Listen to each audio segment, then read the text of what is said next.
코로나 시기에 많이 투자하셨잖아요. 네. 근데 그거를 지금 이렇게 더 매수 중이신가요? 아니면 매도 중이신가요? 그런 사실은 개인적인 뭐 전략을 말씀드리긴 없지만 말씀드릴 수는 없지만 원칙적으로만 말씀을 드린다면 네. 저는 2, 3월 달에 주식 비중을 조금씩 줄였었어요. 왜냐하면 저는 주식을 오래 했던 관점에서는 살아남는 게 가장 중요하니까. 그렇죠.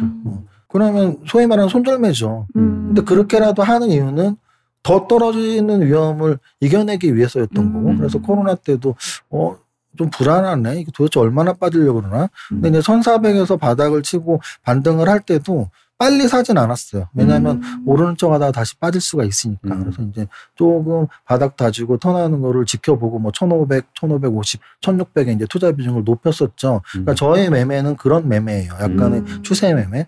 현재 2월 초의 시점은 별로 불안하지도 않은 상태 또는 그렇다고 막 강하지도 않은 상태예요. 왜냐하면 1월부터 지금 2월 초까지 한 달 이상 조정이거든요. 그러면 정고점을 아직 뚫지 못했기 때문에 막 날아간다고 볼 수도 없고 반대로 또 뭐 막 떨어지는 추세가 아니고 바닥을 분명히 지지를 해줬기 때문에 박스권에 있기 때문에 그럼 제 계좌도 딱 박스권인 거예요. 추가적으로 막 더 매수하지도 않고 그렇다고 막 더 덜어내지도 않으려고 하는 상태 그 정도로 유지하고 있습니다. 코로나19 시국에도 불구하고 지금 코스피가 3,000선을 돌파를 했는데 보시기에 3,500, 4,000까지 이렇게 갈 수 있을까요? 3,500은 충분히 갈 수 있는 여력은 있다고 보고요. 4,000은 좀 더 버거울 수도 있다는 생각은 들어요. 그 이유는 결국은 바닥 대비 상승률이 얼마냐도 굉장히 중요하거든요. 네. 우리가 뭐 주식을 살 때도 2배짜리는 좀 더 오를 수도 있겠다. 근데 뭐 한 10배, 뭐 8배 올랐으면 야, 여기서 얼마나 더 올리겠어. 이런 생각이 있는 것처럼 지수도 사실은 상승률을 고려를 해야 되거든요. 예를 들어서 IMF 때 같은 경우는 IMF 직후에 뭐 한 280, 90선에서 한 1000포인트까지 한 3배가 올랐었고요, 지수가. 그리고 금융위기 직후에는 890에서 2000포인트 이상까지 2배에서 조금 넘는 수치가 올랐었어요. 우리 10년에 한 번씩 좀 큰 장은 그 정도였던 거죠. 뭐 2배 좀 넘게 또는 한 3배 정도. 우리나라 지수가 뭐 4배, 5배 오른 적은 없었고요. 그러면 이번 상승장의 시초점, 바닥은 작년 코로나 3월 20일 정도라고 본다면 그때 거래소가 뭐 한 1400포인트대, 코스닥이 한 400포인트대였어요. 그러면 지금 일단 2배는 넘었습니다. 그래서 확실히 큰 상승은 보였고요. 근데 이제 거기서 만약에 3배까지 계산을 한다면 1400에서 3배는 4200인데 네. 그럼 4000 간다는 얘기는 거의 3배로 오른다는 얘기거든요. 그래서 과거 데이터랑 비교했을 때 3배까지는 좀 힘들지 않을까 뭐 이런 생각을 한다면 뭐 지금 상승장이 당장 꺾이는 모습은 안 보이니까 추세적 상승이 좀 더 이어진다면 뭐 3300, 400, 500은 갈 수 있을지도 모른다. 근데 4000은 좀 버겁지 않을까? 뭐 이렇게 대답을 하는데 결론은 어차피 맞출 확률 50%입니다. 오히려 많은 분들이 그렇게 그 미래를 전망하는 거에 대해서는 좀 부담스러워 하시고 이건 사람의 영역이 아니다라고 이야기를 하시긴 하더라고요. 뭐 세무사님 보시기에는 조금 이렇게 좀 걱정되는 부분이나 좀 이런 부분은 어떻게 보세요? 지금 이렇게 개미들이 막 들어와서 이렇게 여기서 마지막 내가 희망이다. 지금 서울 집값 너무 올랐는데 이렇게 보면서 막 들어오는 거에 대해서는 어떻게 보세요? 일단은 뭐 투자를 20년 이상 한 입장에서는 뭐 일견 당연한 인간의 본성이라고 볼 수도 있다고 봐요, 저는. 하락장의 끝이 언젠지 모르기 때문에 떨어질 때나 바닥권에서 뭐 바닥 다질 때는 사람들이 관심을 안 갖는 거는 타당할 수도 있어요. 왜냐면은 매수를 했는데 1년, 2년, 3년 동안 안 오를 수도 있으니까. 근데 이렇게 고점을 형성할 때는 손실이 날 확률도 높지만 이익이 날 확률도 높거든요. 무슨 뜻이냐면 변동성이 아예 없을 때는 이거는 뭐 사서 언제 오를지 모르지만 지금은 크게 오르거나 크게 떨어지거나 뭐 이런 관점에서 본다면 개인 투자자들이 들어오는 건 뭐 당연하다고 볼 수도 있고요. 또 하나는 심리적으로 주변에 뭐 삼성전자 사서 2배 벌었어, LG전자 사서 3배 벌었어, 뭐 이런 말을 들으면 안 들어오면 바보가 되나? 뭐 이런 생각이 들기 때문에 들어오는 거는 당연한 현상이다. 그럼 이제 그거는 팩트인데 그게 뭐 옳으냐 그르냐는 사실은 지나봐야 아는 거죠. 무슨 뜻이냐면 만약에 여기서 아까 질문하신 대로 3,500이나 4,000원 간다면 지금이라도 들어온 사람들은 30%, 50%의 수익이 날 거고요. 만약에 그렇지 않다면 손실이 날 테니까 그거는 지나가야 보니 아니까 뭐 지금 들어온 분들의 행동이 잘못됐다 잘했다라고는 말할 수 없는데 이런 말씀은 드릴 수 있겠죠. 과연 그들이 준비가 된 상태였나? 이 말씀을 저는 꼭 드리고 싶어요. 무슨 뜻이냐면 하락장에 들어와서 뭐 잘 기다리는 게 잘한 사람 또는 상승장에 들어와서 수익 내려고 공격적으로 들어온 사람이 잘한 사람 이런 관점보다는 들어오는 시점에 이 상승장이냐 하락장이냐보다는 개인이 들어온 시점에 어느 정도의 역량이나 지식이나 그것을 갖고 들어왔냐가 저는 훨씬 중요하다고 보고요. 만약에 뭐 작년 가을부터 준비를 많이 해서 상승장인데 나도 좀 돈 좀 벌고 싶은데 책도 여러 권 봐야지 하고 책을 한 20권 보고 계좌를 트고서 한 4개월 동안 지수를 지켜보다가 지금 들어오셨다면 저는 그분은 절대 늦은 게 아니고 어차피 주식은 평생 해야 되기 때문에 굉장히 잘 들어오셨다고 말하고 싶고요. 만약에 작년 바닥에 4월에 들어왔음에도 불구하고 뭐 그냥 남들이 코로나 바닥에 이런 위기 때 사야 돼. 그러면 작년 4월에 들어오신 분들은 웬만한 분들은 2배 났거든요. 근데 그 2배가 자기가 잘한 줄 알고 나는 주식 천재인가 봐. 뭐 이런 생각으로 책도 한 권도 안 읽고 준비도 하나도 안 된 상태에서 공부도 안 하고 있다면 그분은 지금 계좌가 2배 수익이 났다 할지라도 언제든지 다시 제로 베이스로 간다고 저는 생각을 하거든요. 그래서 지금 지수가 높은 데서 들어오는 게 잘 됐냐 잘못 됐냐 보다는 들어오신 개개인이 어느 정도를 준비가 됐냐가 저는 훨씬 중요한 얘기라고 봅니다. 와, 되게 빠르게 얘기하셨는데 그 안에 모든 포인트가 너무 말이 빨리면 좀 아니요, 너무 포인트가 너무 다 들어가 있어서 저희 지금 PD님께도 계속 고개를 끄덕끄덕거리시면서 들어주셨는데 지수도 중요하지만 지금 이걸 투자를 하는 사람이 얼마나 준비가 됐냐 안 됐냐가 훨씬 더 중요해요. 저는 그게 훨씬 중요하다고 보는 이유가 약간은 인터뷰 같은 곳에서 저는 되게 운이 좋았다 처음부터 20대 후반에 주식을 시작을 했었는데 IMF 직후였기 때문에 한 2, 3년 동안 큰 돈을 벌었다 이런 인터뷰를 많이 했었어요. 근데 운이 좋았다고 겸손을 떨기는 했지만 반대로 자만이나 자신감을 갖고 말을 한다면 IMF 바닥에서 고점까지 지수가 3배 오르는 동안 큰 돈 번 사람들 진짜 많았었거든요. 그 당시에 뭐 1억으로 10억 벌었다 이런 책들도 책 제목 자체가 1억으로 10억 벌었다 이런 책이 굉장히 많았어요. 근데 그분들 중에 예를 들어 100명이 있었다면 지금까지 성공 투자를 하시는 분들은 제 생각엔 뭐 한두 분밖에 없을 거거든요. 지금까지 그렇게 하시는 분들이. 그렇죠. 성공 투자를 하시는 분들은. 그 얘기는 운때가 좋아서 잘 들어와서 바닥에서 사서 2배, 3배 먹는 건 쉽지만 그것을 지키고 또 하락장에 대비하고 다음 상승장에 대비하는 건 더 이상은 운이 아니고 실력이거든요. 그래서 바닥에 들어왔냐 고점에 들어왔냐 보다 어떤 준비를 하고 들어왔냐 또 들어오고 나서도 만약에 벌었다면 지키기 위해서 얼마나 노력을 하느냐 저는 이런 게 훨씬 중요하다고 봅니다. 이제 코스피 지수가 저점에서 한 2배 정도 올랐다고 하고 지금 이미 사실 오른 상태잖아요. 어떻게 보면 하락에 대한 리스크를 대비하지 않을 수는 없을 것 같아요. 혹시 좀 세무사님만의 어떤 그런 하락이나 이런 거에 대해서 좀 대비하는 어떤 그런 원칙이나 뭐 이런 것들을 말씀해 줄 수 있으실까요? 네. 아까 말씀드렸던 개개인이 뭐 책 읽고 시황도 좀 보고 종목이 어떤 종목인지 종목 선정 잘하고 이건 개인적인 부분이라고 치고 만약에 지금 장이 좀 고점이라서 부담을 느끼는 분들 또는 하락에 대비해야 되는 분들에게는 뭐 이 정도의 조언을 드릴 수 있을 것 같아요. 결국은 지수 관련 대형주들이 크게 올릴 때는 지수가 크게 오를 때였어요. 예를 들어 작년 11월, 12월. 작년 11월, 12월 2달 동안 거래소 지수, 코스닥 지수가 2달 동안 한 번도 안 쉬었거든요. 그 당시에 삼성전자가 뭐 6만 원에서 7만 전자, 8만 전자, 9만 전자를 뚫었던 거고 뭐 현대차, LG전자 다 이런 대형주들이 움직임이 좋았던 거거든요. 근데 만약에 지금 조정 가능성에 대비를 한다면 당연히 첫 번째는 지수 관련 대형주에 대한 과도한 욕심은 버리자. 예를 들어서 5만 원에서 10만 원까지 삼성전자가 쉽게 갔다고 또 그러면 10만 원에서 15만 원 쉽게 가느냐. 그렇진 않다는 얘기죠. 왜냐하면 지수 관련 대형주 중에서도 너무나 큰 지수 관련 대형주니까. 500조짜리란 말이죠. 그래서 300조에서 500조는 쉽게 왔지만 500조가 700조, 800조가 쉽게 갈 것이냐라는 의구심은 좀 있죠. 지수의 상승의 한계는 분명히 있을 테니까. 그렇다면 지수 하락에 대비하기 위한 전략은 첫 번째는 지수 관련 대형주에 대한 욕심을 좀 버려라. 그럼 욕심을 버린다는 얘기는 약간 소극적으로 투자 비중이 너무 크다면 조금 줄일 필요가 있는 거고요. 두 번째는 좀 더 나아가서는 내가 정말 불안하고 하락장이 좀 올 수도 있다는 생각이 드는 만큼만 현금 비중을 높일 필요는 있겠죠. 결국은 현금 비중을 높이고 줄이는 것이 하락장에 대비하기 위한 가장 좋은 전략이라고 저는 생각하거든요. 그 이유는 요즘에는 이제 ETF 상품이 워낙 발달돼서 인버스, 고버스 이야기를 하시는 투자자분들이 굉장히 많은데요. 저는 현금 비중으로 조절하는 것이 주식 투자자의 본질에는 가장 맞다고 봐요. 그래서 전량 매도를 해서 현금 100%를 갖고 있다거나 또는 뭐 거기에서 나아가서 인버스 고버스를 사거나 하는 것보다는 현금 비중을 조절해서 내가 불안한 만큼은 현금을 좀 가지면 된다. 마지막으로는 상승장이냐 하락장이냐는 결국은 예측이거든요. 그럼 이제 이 주식시장에서는 예측의 영역과 대응의 영역이라는 말이 있는데 과연 일반 투자자들이 예측이 얼마나 중요한가에 있어서 저는 그렇게 중요하진 않다고 봐요. 예측은? 대응이 훨씬 중요하다. 우리가 뭐 요즘 유튜브가 워낙 발달되어 있기 때문에 유튜브를 많이 보시면 아마 이해하실 거예요. 저 같은 개인 투자자들은 뭐 상승장인데 실컷 누리고 뭐 또 뭐 빠지면 팔면 되죠. 아마 이렇게 쉽게 얘기할 거예요. 그런데 어렵게 예측을 하시는 분들의 직업의 공통점들은 대부분이 증권사 애널리스트거나 뭐 증권사 전략 분석가 분들이거든요.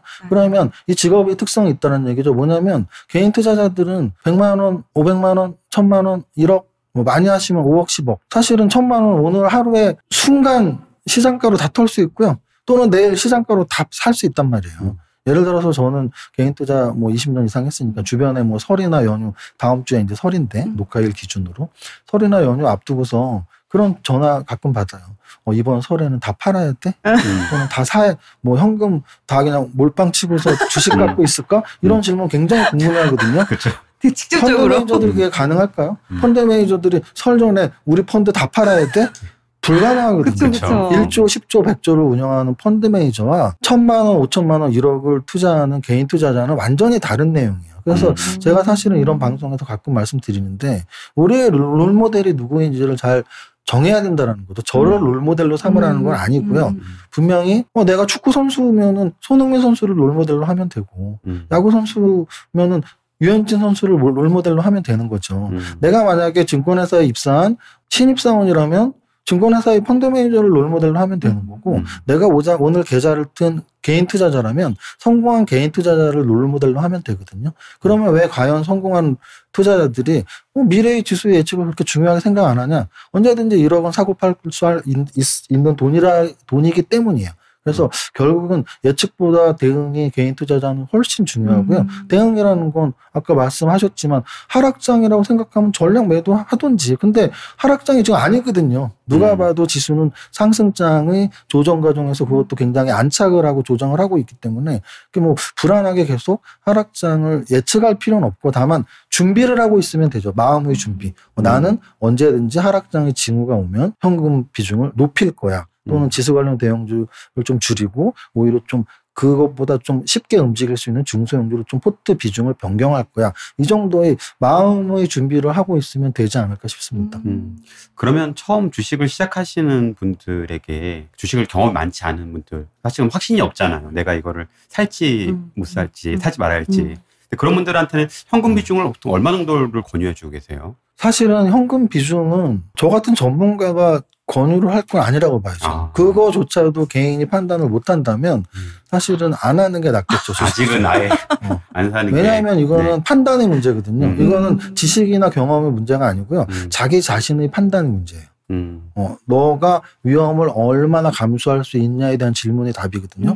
무슨 뜻이냐면 정말 위험이 싫은 사람들은 계좌 자체를 안 텄을 거라고요. 그냥 아직도 제로금리에 가까운 저금리를 받더라도 은행에 돈을 넣고 있는 분들은 분명히 있고요. 그분들은 내가 주식에 굳이 들어가서 뭐 1억으로 2억 안 돼도 좋아. 나는 1억만 지키면 돼. 그러면 그냥 은행 계좌에 아직도 넣고 있을 분들이고요. 그분들을 탓할 필요는 전혀 없어요. 왜? 재무관리의 기본이 하이리스크 하이리턴이니까 나는 위험이 싫어?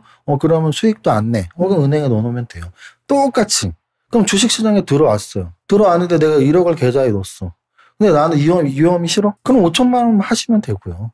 나는 위험 그렇게 싫진 않고 나는 정말 고위험, 고수익을 노리고 싶은 사람이야.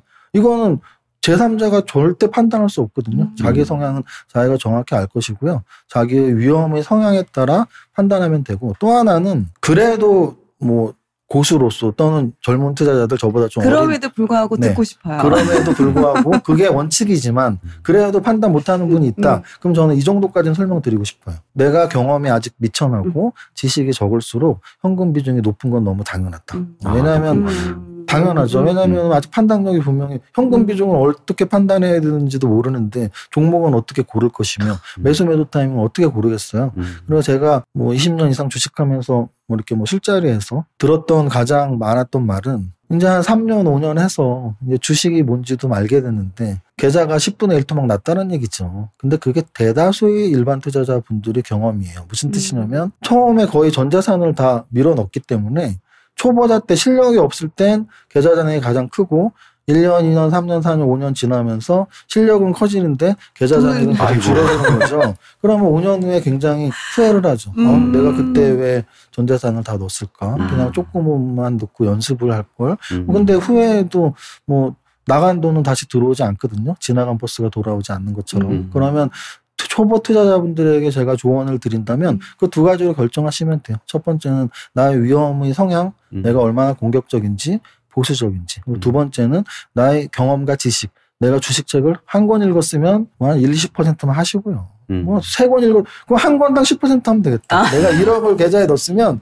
주식책 한 권 읽었으면 10%, 5권 읽었으면 50%. 왜냐? 지식과 경험이 있어야지 돈을 버는데 지식과 경험이 없는 상태에서 현금 비중 0% 전액 주식을 하면 나중에 분명히 후회하시니까 결국은 지식과 경험에 대비해서 현금 비중을 조절해 보자. 이런 것도 좀 좋은 투자법이라고 제가 말씀드리고 싶습니다. 그래서 걱정이 저는 좀 이걸 또 비투로 하시는 분도 많이 계시더라고요. 신용으로 하시는 분들도. 근데 그런 분들 같은 경우는 조금 현금 비중을 높여가는 것도 의미가 있겠네요. 아니면 내가 대출받았다면 그걸 좀 갚아가든지 그렇게 하는 게 의미가 있겠네요.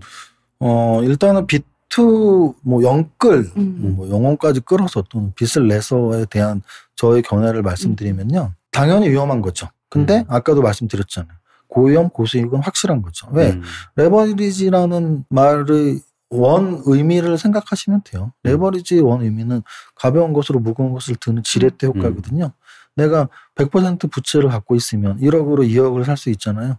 2억으로 샀는데 2배가 나면 4억이죠. 그럼 난 1억으로 3억을 번 거예요. 레버리지를 안 썼으면 1억으로 2억을 버는, 1억으로 1억을 벌었겠죠. 2억이 됐으니까.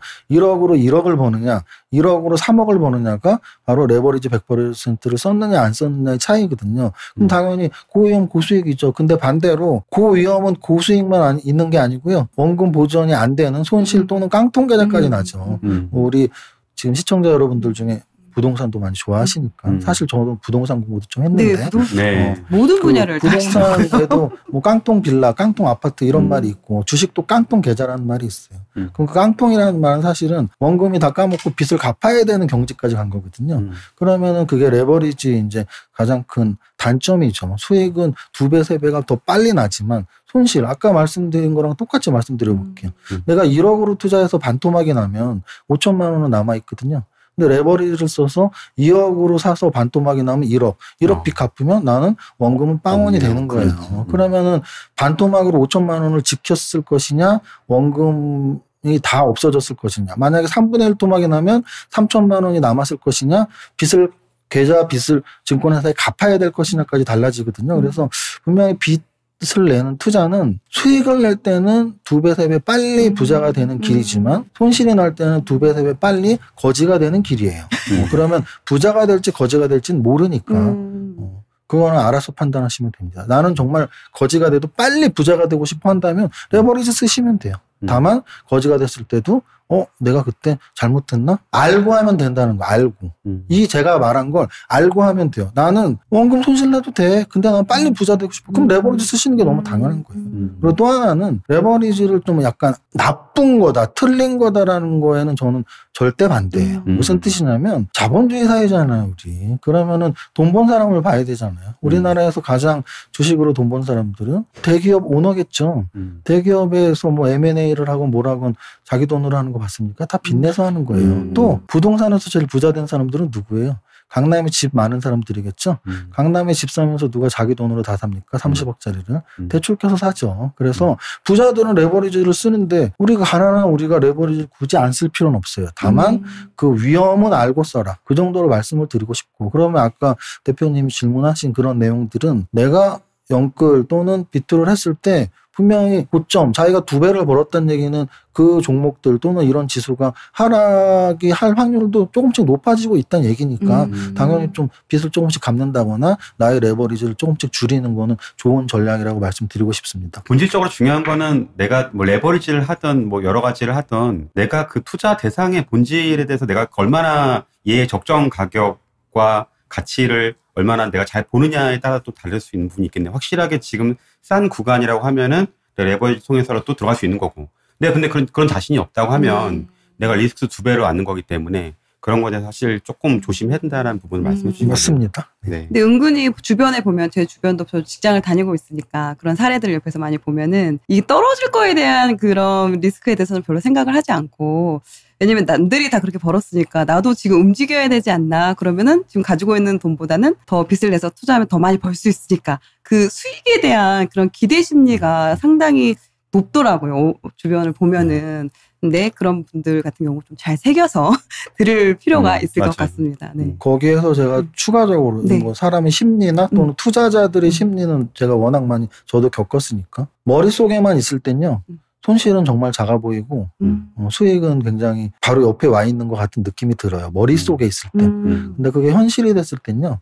사실은 1억이 2억 되는 기쁨보다 1억이 0원 또는 1억이 5천만 원 되는 슬픔이 훨씬 크거든요. 그거는 사람이 원래 본질적으로 그렇다 하더라고요. 기쁨보다 슬픔을 훨씬 2배, 3배 크게 받아들인다고 합니다. 그래서 투자자분들이 머릿속에 있을 땐 막연하게 큰 수익 쫓는 게 좋아 보이겠지만 현실로 다가왔을 땐 손실이 훨씬 큰 아픔이니까 잘 좀 조절을 하시는 게 필요하겠죠. 그 세무사님께서는 기본적으로 사실은 투자자들이 되게 여러 가지가 있잖아요. 트레이더 분들도 있고, 가치 투자하신 분도 있고, 성장주 투자하신 분도 있고, 세무사님께서는 어떤 투자를 주로 이렇게 하시는 거세요? 저는 이제 돈 버는 투자는 다 하고 있고요. 진리요. 왜냐하면 저는 네. 이제 사실 지론이 그래요. 내가 뭐 교수가 되는 것도 아니고 박사가 되는 것도 아니고 투자자의 유일한 목표는 돈 버는 거라고 생각을 하기 때문에 뭐 데이 트레이더에서도 돈 벌고 선물 옵션에서도 돈 벌고 뭐 돈 벌려고 하는 거니까 뭐 옳다 그르다의 개념이 아니고 뭐 가치 투자는 옳고 트레이딩은 나쁘고 저는 그렇게 보진 않거든요. 그렇게 보시면 되더라고요. 그래서 저는 굉장히 다방면으로 결국 투자의 목적은 제가 범법 행위만 저지르지 않는다면 뭐 모든 도구잖아요. 심지어는 비트코인도 사실은 젊은 친구분들 중에는 비트코인으로 뭐 1억으로 100억 벌었다는 분들도 있는데 그게 잡혀갈 일이 아니잖아요. 그러면 내가 몰라서 못한 거를 자기 스스로를 탓해야죠. 그래서 저는 제가 알고 있는 범위 내에선 모든 공부를 하고 뭐 데이 트레이딩 또는 뭐 스윙 또는 뭐 중장기 투자 또는 선물 옵션 거의 모든 걸 다 해봤고요. 근데 이제 그 모든 것들이 상황마다 조금씩은 중요도가 달라지는 것 같아요. 예를 들어서 트레이딩 쪽 매매는 좀 젊었을 때가 더 맞는 것 같고요. 나이가 들수록 사실은 가치 투자 쪽이 좀 더 맞는 것 같고요. 또 이제 가치 투자에는 가치주에 대한 투자랑 뭐 성장주에 대한 투자 이렇게 나눌 수 있다면 그거 역시 약간 추세 매매랄지 또는 중장기 투자의 본질을 좀 생각을 해본 분들은 성장주 투자, 특히 요즘 시기에는 성장 투자 하시는 분들이 많고요. 이제 반대로 재무제표 베이스로만 보시는 분들은 또 뭐 가치주 투자를 할 수도 있고요. 그래서 저는 그 모든 것들을 다 하는 사람이라서 뭐 어떤 투자는 옳다, 어떤 투자는 그르다라고는 말하고 싶지는 않습니다. 근데 아까 말씀하신 가치주와 성장주를 조금 설명해 줄 수 있으실까요? 네, 가치주와 성장주의 개념은 저는 특히 요즘 시대엔 정말 중요하다고 보고요. 그냥 두 가지 다 이제 가치 투자의 범주죠. 가치 투자라는 거는 밸류에 근거해서 투자를 하는 거예요. 그러면 가치주 투자도 밸류에 근거하는 거고요. 가치주 투자 말고 성장주 투자도 결국은 밸류, 가치에 근거하는 건데 어떻게 차이가 있냐면 근데 가치주는 핵심은 현재 가치보다 낮게 거래되는 거를 가치주라고 생각하면 돼요. 그러면 가치주를 왜 살까요? 지금 가치보다 낮게 거래되니까 당연히 가치와 가격이 같아지는 시점을 노리고 투자를 하는 거예요. 그러면 낮게 거래되는 걸 사면 그 적정 가치까지 이 갭을 내가 수익으로 추구하는 거죠. 그게 가치주입니다. 반대로 성장주는 역시 가치가 매년, 매 분기, 매년 오르고 있었고 앞으로도 오르리라고 예상되는 게 성장주예요. 가치가 매년 오르는 게 성장주. 그럼 이건 약간 미래의 개념이죠. 앞으로 계속 가치가 오를 종목. 또는 현재 가치보다 낮게 거래되는 게 가치주. 예를 들면 이런 거예요. 가치주는 우리가 좀 알고 있는 것들 중에는 오랫동안 움직이지 않은 종목들이 많아요. 이렇게 굉장히 역배열로 좀 많이 싸져서 아직도 움직이지 않고 있네 뭐 이런 것들. 뭐 대표적으로 은행주라고 할 수도 있고요.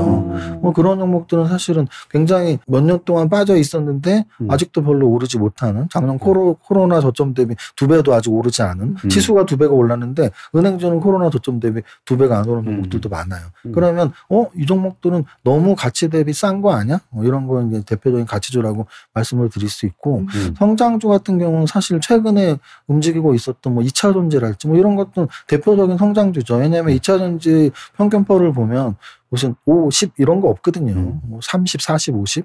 퍼가 왜 이렇게 높아? 성장하고 있으니까. 재작년보다 작년에 2차 전지 만드는 회사들은 성장했고 작년보다 올해 성장했고 올해보다 내년에 성장할 거라고 예상되고 있으니까 이제 그게 성장주예요. 그러면 과연 현재 가치보다 낮게 오르는 가치주에 투자할 것이냐 아니면 매년 성장하고 있는 성장주에 투자할 것이냐의 판단은 각자의 몫이죠. 근데 이제 제가 판단한 저의 전략은 성장주가 더 우월하다는 거였고요. 특히 시기마다 다른데 최근의 시기는 당연히 성장주가 더 유리하다라고 보고 작년부터 투자를 했고 뭐 거의 성공적이었다. 그 이유는 그럼 성장주가 더 유리한 이유는 지금이 4차 산업혁명의 시대이기 때문이에요. 기술혁신이라는 건 경제성장에서 가장 중요한 요인이거든요. 근데 우리가 알다시피 20년 전에 인터넷 관련주들, 지금 미국의 구글, 또 우리나라의 네이버, 카카오를 우리가 알고 있었다면 성장할지 안 할지는 미지수였지만 가치주는 아니었거든요. 그리고 성장을 해오던 중이었고 인터넷 이 산업이라는 게. 근데 20년이 지난 지금 네이버와 카카오는 우리나라 시가총액 탑10 안에 두 종목 모두 들었습니다. 그리고 구글은 미국의 탑5 안에 들어있는 종목이죠. 그러면 20년 동안 인터넷 사업이 성장했다는 얘기죠. 그러면 20년 동안 갖고 있었다면 굉장히 큰 수익이 났겠죠. 은행주나 한국전력을 갖고 있었던 것보다 훨씬 큰 수익률이 났다는 얘기죠. 근데 지금은 인터넷 혁명의 시대는 아니에요. 근데 우리가 알고 있는 4차 산업혁명의 시대이죠. 그럼 4차 산업혁명 관련주들을 좀 집중적으로 공부하고 연구한다면 지금보다 1년, 2년, 10년 후에 분명 시가총액이 10배, 20배가 되어 있는 종목을 내가 발굴하고 갖고 있을 수도 있죠. 그리고 또 하나는 지금은 저금리 시대예요. 저금리 시대, 제로금리 시대에서는 미래 가치가 굉장히 그대로 평가가 되기 때문에 지금은 수익이 없어도 미래에 수익이 많이 나는 종목들이 기업 가치 평가를 잘 받거든요. 그게 바로 성장주고요. 그래서 여러 가지로 봤을 때 지금은 성장주의 시대고 예측만이 아니었고 작년 코로나 이후에 지금까지의 주가 움직임은 성장주가 압승이었고 만약에 상승장이 언제 끝날지 모르지만 상승장이 끝나면 어차피 성장주고 가치주고 대부분 하락할 확률이 높아요. 그게 하락장이니까. 그럼 상승장이 남아있다면 앞으로 상승장 남은 기간에는 지금까지 올랐던 성장주가 더 오를 확률이 또 높아요. 왜냐하면 상승장이 처음부터 끝까지 가는 게 주도주인데요.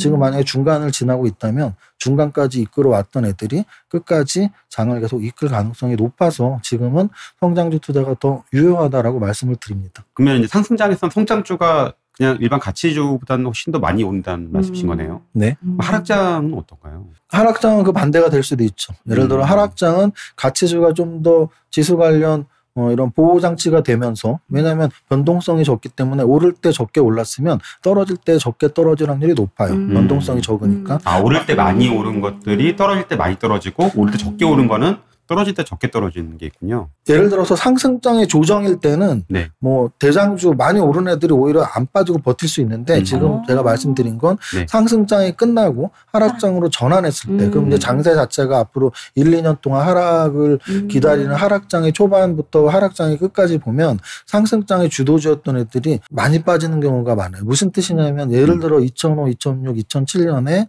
상승장 3년 동안 주도주의 대장주가 현대중공업 같은 종목이었는데요. 오를 때는 거의 한 30배 올랐었거든요. 근데 떨어질 땐 또 뭐 한 반에 반토막 이렇게 난다는 얘기죠.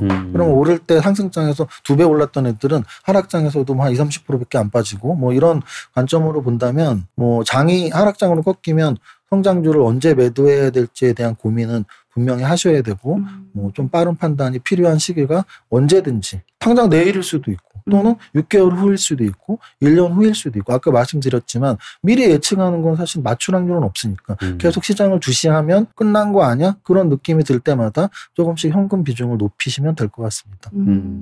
같이 투자하시는 분들이 차트를 안 보는 분도 있는데 대부분 재무제표만 보시잖아요. 근데 세무사님께서는 둘 다 이렇게 병행해서 보시나요? 책을 3권을 냈는데 네. 첫 번째 냈던 책 제목이 삼박자 투자법이에요. 네. 그 삼박자의 그 세 가지의 의미가 재무제표 베이스로 하는 가치 분석, 그리고 이제 정보를 주로 하는 뭐 재료 분석, 정보 분석, 그리고 마지막이 가격의 변동성을 연구하는 차트 분석. 이 세 가지를 저는 다 하는 게 가장 좋은 전략이라고 책을 썼는데 그 이유는 여기에서 폭발한 것 같아요. 그러니까 일단 경험적으로 제가 3가지 공부를 다 했고 3가지 공부를 하면서 종목을 봤을 때 훨씬 도움을 많이 받았고 뭐 이제 저는 주식 투자 공부의 제일 중요한 학문을 경제학을 많이 꼽는데요. 경제학의 아주 앞장 한 2장이나 3장에 나옵니다. 수요 공급의 법칙이. 저는 모든 시장에서 결정되는 모든 가격은 수요 공급의 법칙에 의해서 결정된다고 생각하는 사람인데요. 그러면 주식 시장에서 주가가 결정되고 주가는 주식의 가격이니까 너무나 당연히 수요 공급의 법칙에 의해서 주식의 가격은 결정이 돼요. 이거는 누구도 반론을 할 수 없어요. 그러면 주식시장에서 주가가 수요 공급의 법칙에 의해서 결정이 된다면 그럼 주식시장의 수요 공급의 법칙은 뭔데? 여러분들이 갖고 있는 MTS나 HTS를 열어서 현재가 창을 열어보시면 됩니다. 현재가 창에는 현재가가 있고 오른쪽에 매수호가 10개, 왼쪽에 매도호가 10개가 있어요. 네. 매수가 바로 수요고요. 매도가 공급이에요. 그럼 매도가 많은 종목, 공급이 많은 종목은 주가가 당연히 내려가요.